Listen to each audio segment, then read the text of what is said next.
بسم اللہ الرحمن الرحیم۔ آج کل بہت سے علماء کی ویڈیوز سوشل میڈیا پر گردش میں ہیں جن میں یہ بتایا جا رہا ہے کہ اسٹرابری کھانا حرام ہے کیونکہ یہ جہنم کا پھل ہے۔ اسٹرابری جہنمیوں کی خوراک ہوگی جسے قرآن پاک میں زقوم کہا گیا ہے۔ موسمی کھٹا میٹھا پھل اسٹرابری ہر عمر کے افراد کی پسند ہے۔ اسٹرابری بناوٹ میں نہایت خوبصورت اور کھانے میں لذیذ اور فرحت بخش پھل ہے جسے انسان کی صحت کی ضمانت بھی قرار دیا جاتا ہے۔ اسٹرابری کی 600 سے زائد اقسام پاکستان سمیت دنیا بھر میں پائی جاتی ہیں۔ مارکیٹ میں بآسانی دستیاب اسٹرابری سے بننے والی آئس کریم، جیم، فالودہ، میٹھی غذائیں، ملک شیک، سلاد اور دیگر پکوان نہایت شوق سے کھائے جاتے ہیں۔ ایک طبی تحقیق کے مطابق اسٹرابری کا روزانہ استعمال انسان کی قوت مدافعت کو بڑھانے اور صحت مند رکھنے میں اہم کردار ادا کرتا ہے۔ لیکن دوسری طرف آج کل بہت سی ویڈیوز گردش میں ہیں جن میں اسٹرابری کو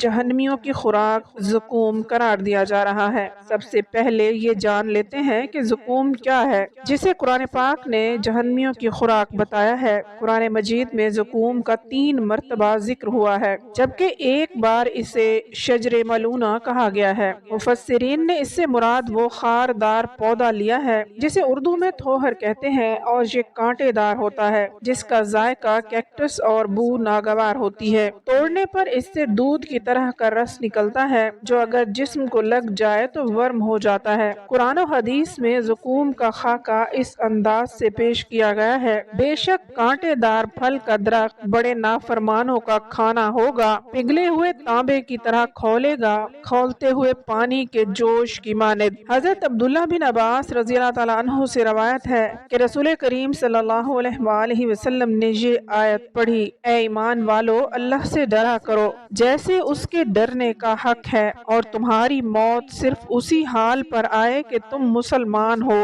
رسول کریم صلی اللہ علیہ وآلہ وسلم نے فرمایا: اگر زقوم کا ایک قطرہ بھی دنیا میں گر پڑے تو دنیا والوں کے لیے ان کی زندگی برباد کر دے تو ان لوگوں کا کیا حال ہوگا جن کا یہی کھانا ہے۔ اس بات میں تو کوئی اختلاف ہی نہیں ہو سکتا کہ اسٹرابری ایک پھل ہے جو زمین سے اگا ہوا ہے اور شریعت کا ضابطہ یہ ہے کہ زمین سے اگنے والی جتنی بھی چیزیں ہیں وہ سب پاک اور حلال ہیں اور ان کا کھانا بھی درست ہے سوائے ان نباتات کے جو زہریلی اور مہلک ہوں یا جو نشہ آور ہوں، ان کا کھانا جائز نہیں ہے، اور یہ پھل نہ تو زہریلا ہے اور نہ ہی اس میں نشہ ہے، لہٰذا اس ضابطہ کے مطابق اسٹرابری کا کھانا بلا کراہت جائز ہے۔ اب رہا یہ سوال کہ کیا اسٹرابری جہنم کا پھل ہے یا جہنمی پھل زقوم سے مشابہت رکھتا ہے، تو معلوم ہونا چاہیے کہ اسٹرابری کا جہنم کا پھل ہونا یا جہنمی پھل سے مشابہت رکھنا کسی بھی شرعی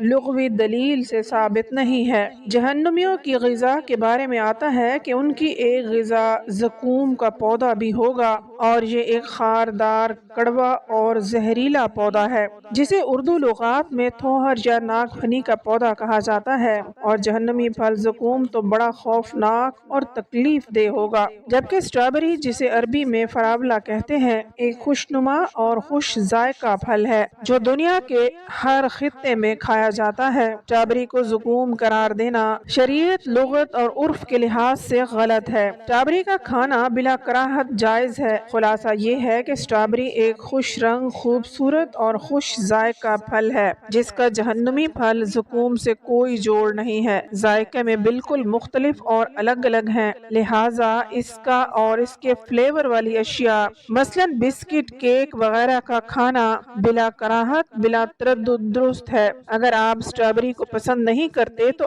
آپ یقیناً غلطی پر ہیں، کیونکہ آپ اس کے حیران کن فوائد سے آگاہ نہیں ہیں۔ یہ لذیذ اور ارق سے بھرا پھل ہے، بلکہ یہ کسی طرح سے بھی سپر فوڈ سے کم نہیں۔ اینٹی آکسیڈنٹ سے بھرپور اسٹرابری اپنی مزیدار میٹھی خوشبو اور ذائقے کی بدولت سب کا پسندیدہ پھل ہے، اور اس کے ساتھ ساتھ vitamin A, potassium, calcium, magnesium اور فولیٹ سمیت غذائی اجزاء کا ایک شاندار ذریعہ ہے۔ اسٹرابری آپ کی مجموعی صحت کو بہتر بنانے کے لیے انتہائی مفید تصور کی جاتی ہے۔ یہ آپ کو بغیر کسی چکنائی، کولیسٹرول کے مختلف وٹامنز، فائبر اور اینٹی آکسیڈنٹس فراہم کرتی ہے۔ تاہم ایک نئی تحقیق کے مطابق یہ آپ کو ڈیمنشیا سے بھی تحفظ فراہم کر سکتی ہے۔ اللہ تعالیٰ سے دعا ہے کہ اللہ تعالیٰ ہم سب کو نیک اعمال کرنے کی توفیق عطا فرمائے، آمین۔